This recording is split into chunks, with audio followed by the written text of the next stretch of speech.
Привет, друзья, это Владимир Милов. И большое спасибо, что подписались на мой канал. Если еще не сделали этого, обязательно подписывайтесь и смотрите мою передачу о международной политике, которую мы решили назвать «Обнимашки с диктаторами». Это часть, фрагмент названия нашего первого выпуска. Можете пересмотреть его. Я подробно рассказал там свое видение того, что сейчас происходит в мире. И на самом деле это коротко можно назвать вот действительно такой формулой. Поэтому мы вредность этих обнимашек будем с вами регулярно обсуждать. И я обещал вам, что сегодня мы поговорим про такую горячую тему сегодняшнего дня, про Брексит, про то, как свободолюбивая Британия наконец вырвалась из лап хищных бюрократов из Брюсселя или нет. Вот сейчас мы это обсудим. Слишком много в заголовках прессы на эту тему реально недопонимания того, что происходит между Британией и Евросоюзом. Я хотел вам это объяснить, и начнем мы с вами немножко издалека. Вот график, который вы сейчас увидите на экране, это результаты британского референдума о членстве в Европейском Союзе, но не того референдума, который мы с вами обсуждаем последние 3 с лишним года, который прошел в 2016 году, а референдума о вступлении в Евросоюз, или как тогда это называлось, Европейское экономическое сообщество, который прошел в Великобритании в 1975 году. И, как вы видите, там были совсем другие результаты. Больше 2/3 британцев очень убедительно проголосовали за то, что они хотят быть в единой Европе. И одним из тех, кто ярче всех агитировал за то, чтобы Британия вступила в Евросоюз, была известный кумир мировых консерваторов. Консервативная партия, кстати, сейчас лидирует в том, чтобы побыстрее выпихнуть Британию из ЕС. Но тогда, в 1975 году, все было ровно наоборот. Вот вы сейчас можете увидеть фрагменты речи Маргарет Тэтчер на запуске кампании Conservatives for Europe, консерваторы за Европу.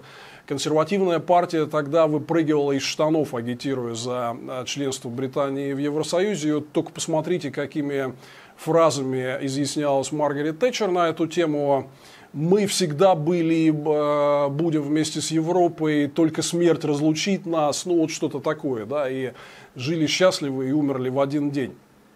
И, собственно говоря, это было легко объяснимо. Потому что после Второй мировой войны страны континентальной Европы, прежде всего Германия и Франция, начали очень глубокую, постепенную, но глубокую экономическую интеграцию.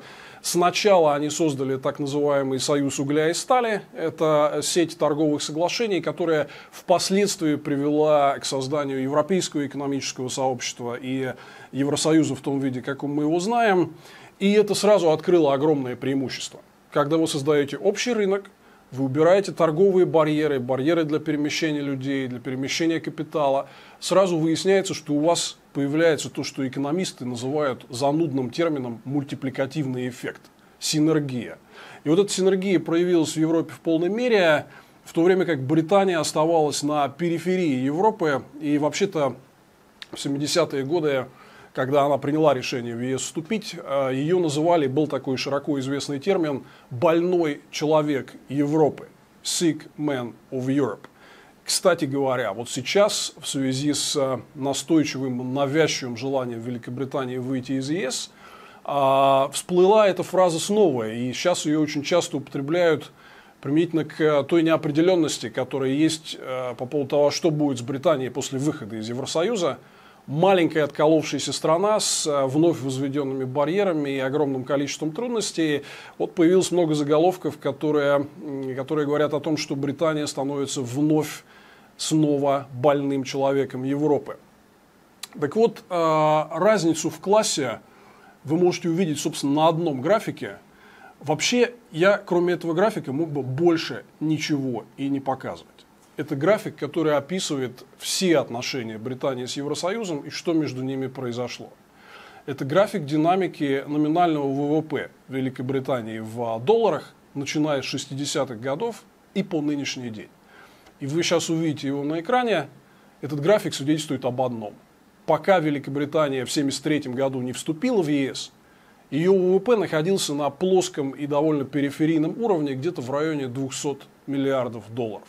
Сейчас он составляет в коридоре от 2,5 до 3 триллионов долларов, то есть увеличился с тех пор в 12-15 раз. Не зря Маргарет Тэтчер, которая очень хорошо разбиралась в экономике и понимала сильные стороны общего рынка и экономической интеграции с Европой, не зря Маргарет Тэтчер так вписывалась в 70-е годы за членство Британии в Евросоюзе. Она понимала все эти экономические преимущества. Общий рынок вместе с довольно кардинальными рыночными реформами, которые провела сама Тэтчер, все это дало для Великобритании просто фантастический эффект. Вместо довольно отсталой периферийной экономики Британия заняла реально лидирующие позиции среди экономик мира и во многом благодаря торговле и экономическим отношениям с Евросоюзом. Вот чтобы вы понимали цифры на сегодня, примерно половина британского экспорта и импорта приходится на континентальную Европу, а около половины экспорта и больше половины импорта, то есть доступ к дешевым товарам из Европы. Один из серьезных рисков, связанных с выходом Британии из Евросоюза, состоит в том, что будут введены таможенные тарифы, как и положено для третьих стран, не входящих в Евросоюз, и просто товары в Британии подорожают. Получив доступ к рынку Евросоюза, британцы получили доступ к дешевым европейским товарам. Спросите, как это бывает у жителей Калининградской области, которые ездят в Польшу и Литву закупаться продуктами, лекарствами, потому что там лучше, выбор больше и дешевле. Это происходит прямо сейчас. Великобритания зачем-то хочет этих преимуществ себя лишить. Ну и в целом, если посмотреть на то, что называется экономическим притяжением, economic gravity, Евросоюз, даже если вычесть из него Британию, является второй крупнейшей экономикой мира. Вы, наверное, привыкли слышать, что вторая крупнейшая экономика после Соединенных Штатов – это Китай. Если считать по национальным государствам, это действительно так. Но Евросоюз, по сути дела, это одно большое единое пространство, которое объединяет много государств, и оно экономически больше Китая. Его совокупный ВВП – это более 15 триллионов долларов, даже без учета Британии. В 6 раз больше, чем у Великобритании. Вот такая вот Земля и Луна. Да? Можете сопоставить, кто у кого является спутником. Но, к сожалению, почему вообще вот идет вся эта тема с противостоянием между Британией и Евросоюзом? Есть несколько причин для этого. В принципе, действительно, когда британцы вступали, они, на мой взгляд, довольно наивно рассчитывали, что можно воспользоваться определенными плодами интеграции, но не пойти дальше в создании вот этого современного, единого, социально ориентированного рыночного пространства. Дело в том, что Евросоюз начал создаваться в 50-е годы прошлого века. Прямо там заявлялось о том, что цель – это построение социально ориентированной рыночной экономики. Ну, на мой взгляд, самой эффективной вообще модели функционирования социальной, политической, экономической системы, которую только можно сегодня придумать в мире. Европа, по крайней мере, Западная Европа, Евросоюз, который развивался в течение десятилетий, это самая привлекательная модель для жизни, для функционирования экономики. Там есть абсолютная свобода рыночных институтов, гарантии прав частной собственности, лучшие в мире. Но при этом и социальные институты тоже высоко развиты. Вас никто не выбросит на улице и не скажет, что если не вписался в рынок, то давай, значит, иди, дорогой мой, на кладбище. Там самые высокие социальные гарантии в мире. Все это между собой сосуществует. И ровно по такой логике Евросоюз не просто развивался в течение десятилетий, а это было предопределено. Но вот у британцев были на эту тему некоторые иллюзии, и после того, как они вступили в ЕС, через некоторое время, насладившись преимуществами, они начали ворчать. Вот я хочу напомнить про знаменитую речь Маргарет Тэтчер, которую она произнесла в городе Брюгге в 1988 году, уже на исходе своего премьерства, где она так покритиковала Евросоюз и, в общем, как это часто принято, сравнила его с неким таким большим социалистическим монстром, который якобы Европа строит. А в логику Тэтчер не вписывались вот все эти социальные гарантии, которые жизнь в Евросоюзе представляет. При том, что самое смешное, что в Европе, в континентальной Европе, как раз тот же самый Брюссель и политику, которую проводят органы управления Европейского Союза, как раз критикуют за навязывание неолиберальной британской модели, например, при демонополизации энергетического рынка, где действительно Брюссель взял за основу британский опыт демонополизации, довольно успешный. И в итоге я подробно рассказывал об этом в своей передаче «Где деньги» на канале «Навальный Лайв». В итоге, например, европейцам за последние пару десятилетий удалось добиться огромных успехов в развитии конкуренции на энергетических рынках. Например, они серьезно снизили цены на газ для своих потребителей, хотя все равно зависит от импорта. Но из-за того, что столкнули лбами различных конкурирующих поставщиков, цены сбалансировались, снизились, и в этом, конечно же, достижение политики Брюсселя. Вот эту политику как раз в Европе критикуют за то, что она неолиберальная и строится по британской модели, но при этом, с другой стороны Ла-Манша, вот раздаются такие разговоры, что Европа слишком социалистическая. В принципе, это говорит нам об одном, что в Европейском Союзе происходит некий синтез различных моделей экономической политики, и это на самом деле хорошо, потому что это порождает, как я уже сказал, наиболее сбалансированную экономику, гораздо более социально ориентированную, чем та же американская, которую мы обсуждали в прошлый раз, где нет такого дисбаланса между различными группами населения, действуют высокие социальные гарантии, в отличие от Америки, но при этом рыночная экономика работает, она весьма конкурентоспособна, весьма эффективна, и вот этими преимуществами Британия наслаждалась много лет. Обнимашки с диктаторами. Но у британцев не утихала все время вот эта дискуссия, частью которой было вот то прогремевшее выступление Тэтчер в 1988 году в Брюгге, где она сказала, что в определенных вопросах нам с Евросоюзом не по пути. И вот эта тема с тех пор, она в принципе висела много лет, вот 30 лет она висела дамокловым мечом над британской политикой. На мой взгляд, в этом есть большой элемент постимперского синдрома, потому что Британия считает себя гораздо более великой, чем просто быть вот частью там, одной из 27 или 28 стран, которые формируют Европейский Союз.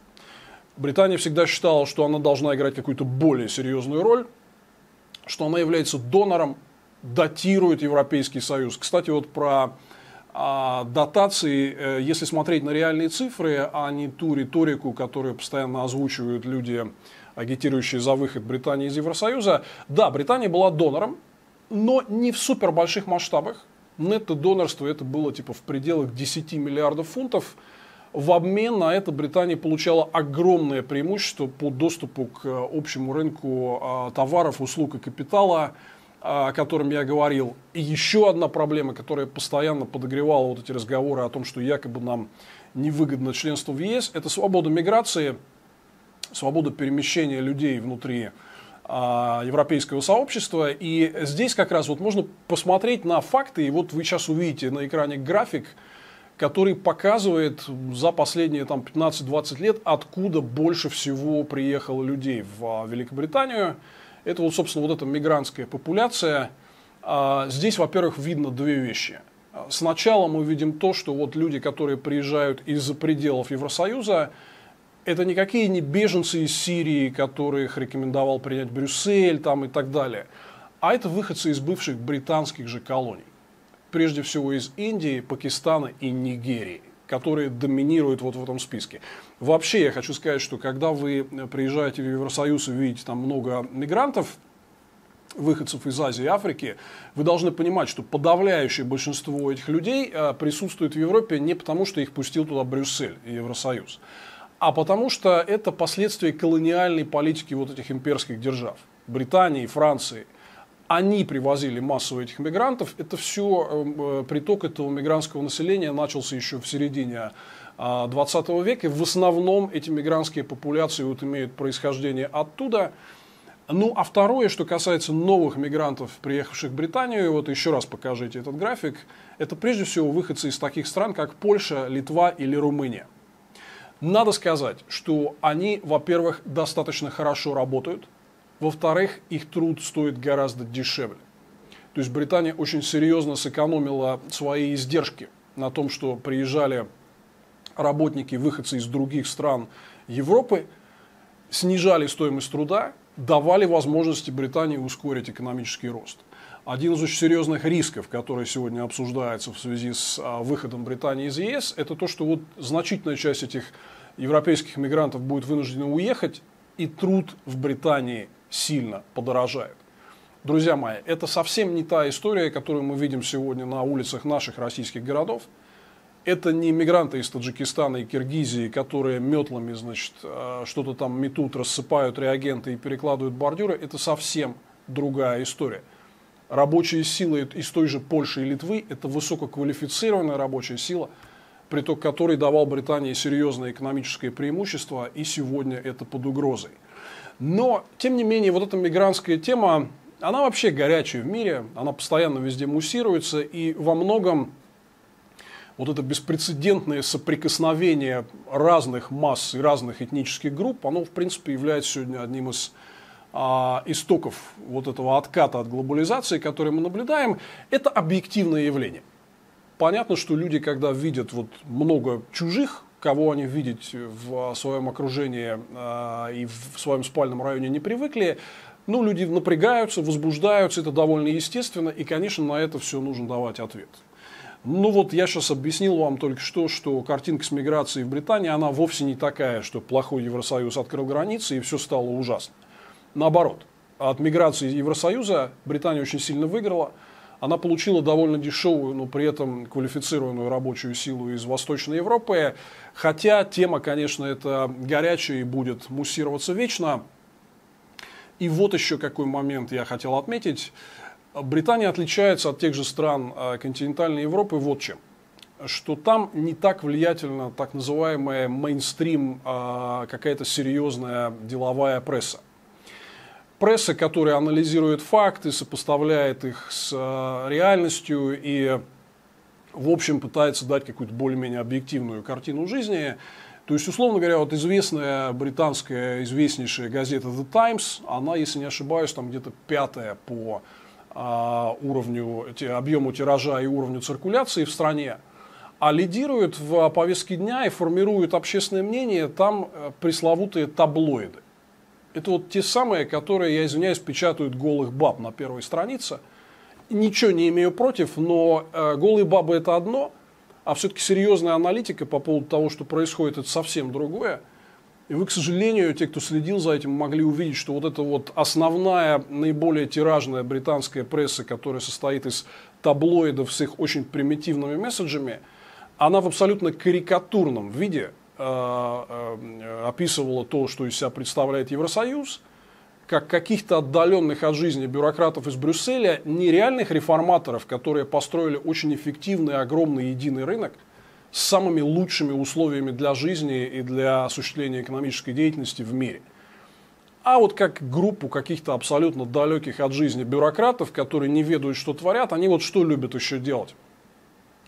Вытаскивать какие-то дурацкие директивы. Ну, действительно, в Брюсселе периодически принимаются идиотские директивы.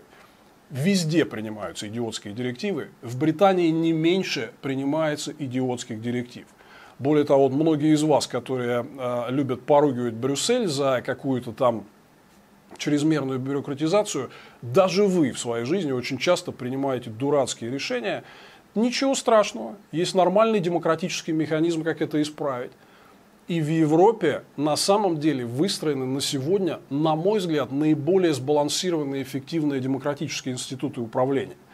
Вот еще один миф, его, кстати, в Британии очень любят, о том, что якобы руководство Евросоюза не выбирается демократическим путем. Это полнейшая ерунда, потому что в Европе регулярно раз в 5 лет проводятся абсолютно открытые демократические выборы, одни из самых образцовых в мире, где выбирают депутатов Европарламента. И победившая фракция, сейчас это фракция христианских демократов Европейской народной партии, номинирует кандидата на пост президента Еврокомиссии, который, по сути, возглавляет исполнительную власть в Евросоюзе. И этот президент утверждается большинством голосования депутатов самых разных фракций. Там идут такие же коалиционные переговоры, часто очень трудные, как при формировании любого демократического правительства в любой парламентской республике. Есть так называемый президент Европейского совета.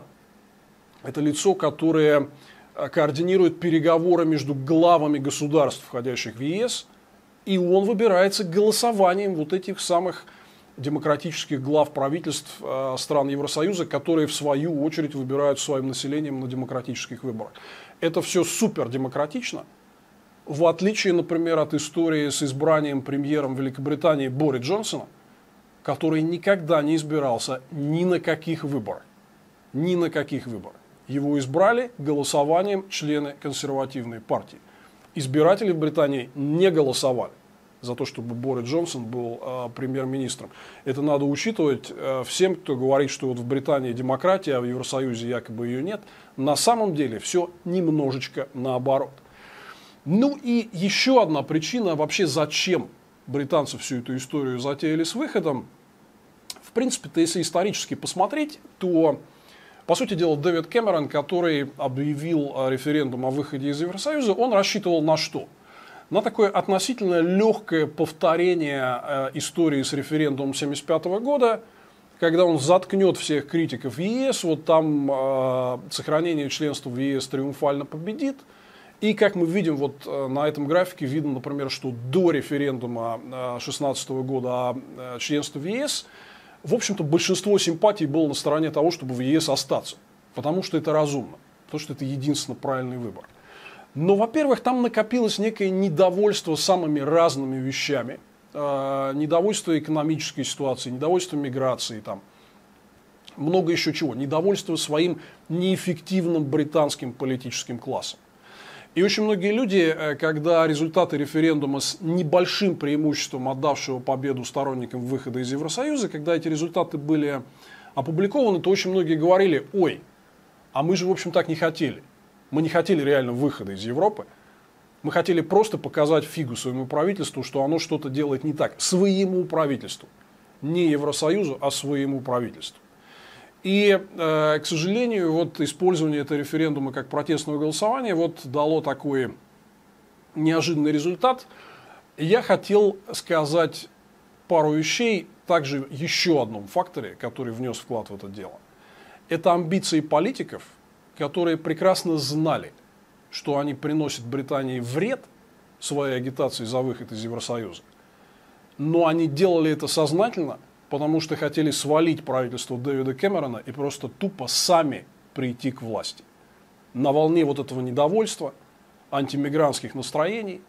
Ну, конечно, лидер всей этой истории – это премьер Борис Джонсон, которого его предшественник Дэвид Кэмерон назвал недавно в одном из своих выступлений таким милым термином «greased piglet». Это не я, это цитата. Набриолиненный поросенок. Это, наверное, самое мягкое, как это можно перевести. Еще раз, это не моя характеристика. Это соратник, однопартиец Бориса Джонсона, бывший премьер Дэвид Кэмерон. Такую характеристику ему дал. Но на самом деле Борис Джонсон прославился во всей этой истории тем, что он постоянно врет. Он, агитируя за выход из Евросоюза, вводил британскую общественность напрямую в заблуждение. Во-первых, вот знаменитая история, вот сейчас вы видите на экране скриншот, как его стебет Bloomberg. Борис Джонсон, финансовый аналитик валютного рынка. Дело в том, что сразу после результатов референдума он опубликовал статью, где говорил, что вот видите, с британским фунтом ничего не происходит, значит, мы все делали правильно. На самом деле в это время британский фунт грохнулся, потому что участники финансового рынка прекрасно поняли, куда это все идет. Или вот вторая история, гораздо более неприличная. Одним из ярких обещаний участников кампании за выход из Евросоюза было то, что вот якобы они говорят: мы платим Брюсселю 350 миллионов фунтов каждую неделю, а эти деньги мы сэкономим и отправим их в NHS, это национальную систему здравоохранения. Это было ключевым обещанием кампании за выход из ЕС, и это оказалось просто наглым враньем, что участники кампании за выход из ЕС сами признали. И вот скриншот, который вы видите, это абсолютно позорнейший момент. Интервью другого активного агитатора за выход из ЕС Найджела Фараджа, который признается через несколько дней после референдума, что «а я никогда не говорил, что мы сэкономим 350 миллионов фунтов и отправим их на медицину. Я не знаю, кто вообще это придумал, потому что это не соответствует действительности», говорит Найджел Фарадж. Вот два слова о Фарадже. Абсолютно отвратительный тип, который присвоил себе право говорить от имени британцев, но при этом ни разу даже не избирался в британский парламент. Он не был членом британского парламента. Этот деятель 20 лет, с 1999 года, сидит в Европейском парламенте в Брюсселе и получает там огромную европейскую зарплату из денег налогоплательщиков Евросоюза. И при этом ему не стыдно абсолютно нагло врать британским избирателям, манипулировать общественным мнением и сделать себе карьеру на всех вот этих сложных настроениях в британском обществе, агитируя за выход из Евросоюза. Или вот еще, например, один деятель, который сейчас возглавляет группу консерваторов в британском парламенте, Джейкоб Рейс-Могг, тоже очень активный сторонник выхода из ЕС. Вот посмотрите, это картинка, которая всколыхнула всю Британию, как он разлегся на заседании парламента на одной из скамей, в общем, показывая свое полное презрение к окружающим, к мнению британцев, к мнению избирателей. В этот момент обсуждался вопрос, а не нужно ли в полном соответствии с нормами демократии спросить британцев еще раз, а каким образом конкретно они все-таки хотят выходить из Евросоюза. Вот это очень интересный вопрос, каким образом, потому что я вот часто сравниваю британский референдум о выходе из ЕС, знаете, с чем? С таким важным эпизодом из нашей собственной истории. У нас был похожий референдум в 1991 году, который называют референдумом о сохранении СССР, Союза Советских Социалистических Республик, но это не точная формулировка. Потому что если бы там просто было написано «за сохранение ли вы СССР таким, какой он есть», там бы и 5% этот ответ не набрал. Но формулировка там была другая. Хотите ли вы жить в прекрасном обновленном Советском Союзе, где будут гарантированы права и свободы всем? Вот эту формулировку вы видите сейчас на экране, и вы понимаете, что такого Советского Союза не только никогда не существовало, но его и никто не мог построить. Это было придуманное, несуществующее государство. Вот точно так же Британия вне ЕС – это точно такое же придуманное, несуществующее государство, потому что, внимание, основой британской государственности за последние 40 лет стала тесная интеграция с другими европейскими странами, членство в Евросоюзе и доступ к общему рынку. Это основа британской государственности на сегодня. Вот эта гордая, свободная, независимая Британия, которая существует вне Евросоюза, это нечто уже давно не существующее. Это маленькая страна с 200-миллиардным ВВП, который вы еще раз видите сейчас на графике на экране. Вот огромная страна с 3-триллионным ВВП – это Британия, глубоко интегрированная в Евросоюз. Почему так сложно ее оттуда выдирать? Потому что, по сути дела, по нормам и правилам международной торговли, страна, которая не имеет соглашения о свободе торговли с Евросоюзом, должна получить точно такой же режим, как другие страны, третьи страны, которые тоже таких соглашений не имеют, как какая-нибудь Буркина-Фасо. Потому что нельзя, никакие дополнительные преференции Британии предоставлять нельзя, с ней торговые переговоры о снятии барьеров должны вестись на общих основаниях. Вот как мы знаем, например, на примере недавно заключенного соглашения о свободе торговли между ЕС и Канадой, эти переговоры шли 7 лет. Эксперты оценивают, что соглашение о свободе торговли между независимой Британией и отдельным Евросоюзом может занять 10 лет. Почему так долго? Потому что демократия, потому что за каждым членом парламента в любой стране стоят избиратели, у которых стоит там какой-нибудь заводик по производству автомобилей, или пальмового масла, или еще чего-нибудь. И он, конечно же, будет защищать свои рабочие места в своем округе от либерализации торговли с другими странами. Так вот, Британии теперь придется передоговариваться обо всем этом. Это бесконечный, тяжелый, болезненный, долгий процесс. Ну а вот вы на экране видите разные оценки, сколько может потерять британский ВВП от того, что страна выйдет из Евросоюза при разных вариантах, с одной сделкой, с другой сделкой, без сделки. Это везде будет потеря. Мы видим, что финансовые услуги, которые составляют одну из ключевых статей британского экспорта в Евросоюз, могут оказаться под наиболее сильным ударом. Банки уже активно переходят во Франкфурт, потому что рынок в 15 триллионов – это не рынок в 2,5-3 триллиона, это в 6 раз больше. Банкиры умеют считать и понимают это дело. И мы видим заголовки о том, что британское правительство создает так называемый hardship fund, фонд на случай, я даже не знаю, как это лучше всего перевести, есть такое слово из 6 букв, которые я не могу произнести в этом эфире, Но фонд на случай трудностей, связанных с непредвиденным сценарием выхода из Евросоюза, назовем это так. Пишут про возможные перебои с продовольствием, резкий рост цен и даже возможные бунты. Вот что пишут про сценарий выхода Британии из Евросоюза. И все это правда. Потому что действительно уходить с такого огромного привлекательного рынка и с такой эффективной и привлекательной политико-экономической системы – это просто идиотизм. Этому нет и не может быть никаких оправданий. Я понимаю, что у всех может быть плохое настроение, но сейчас очень многие британцы поняли, что они сделали ошибку. И почему Борис Джонсон и сторонники безусловного Брексита, безусловного выхода из ЕС, почему они так спешат?